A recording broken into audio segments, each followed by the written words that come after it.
You walk into a store with $15,000. You point to the watch you want. The clerk looks at the money. He looks at you, and he says no. Not because you cannot afford it, because you do not qualify. Luxury is not about products, it is about access. And that is where most people misunderstand what is happening. Most people believe the problem is simple. Demand is too high, supply is too low, production cannot keep up. It sounds logical. There is massive global interest. There are limited stainless steel sports models. Naturally, there are waiting lists. But scarcity in luxury is rarely accidental. It is engineered. Rolex produces over 1 million watches every year. This is not a small workshop.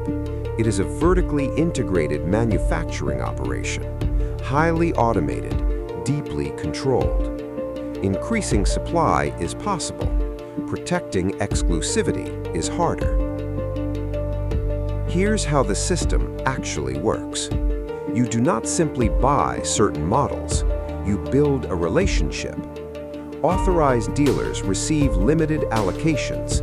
Those pieces are distributed selectively, not to whoever walks in first, not to whoever waves the most cash, but to preferred clients, clients with purchase history, clients who buy slower-moving inventory, clients who demonstrate loyalty. Access is filtered. Money is necessary, but it is not sufficient. And here's the part nobody says out loud. Rejection is part of the design. Artificial scarcity does 3 powerful things. First, it protects pricing power. If supply constantly meets demand, prices stabilize. If supply trails demand, value inflates. Second, it amplifies desire. Humans assign greater value to what excludes them. There's a reason the word exclusive exists. Third, it transfers marketing to the customer. When someone says, "I finally got the call," they're not just purchasing a watch, they're validating the system. But this is where the system becomes interesting. Because retail supply is restricted, a resale market expands. Resellers acquire inventory. Prices often rise above retail. Now scarcity creates resale premiums. Resale premiums signal strength. Strength reinforces prestige. Prestige fuels demand. The cycle feeds itself. From the outside, it looks chaotic.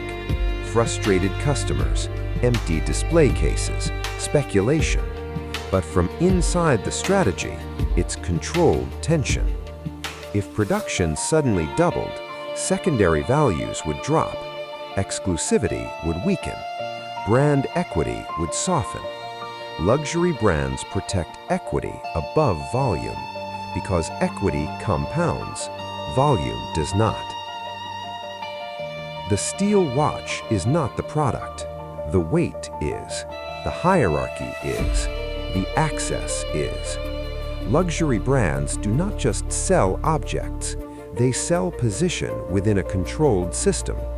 And once you understand that, you begin to see it everywhere.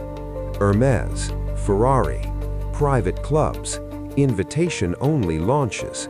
The velvet rope is not decoration, it's strategy.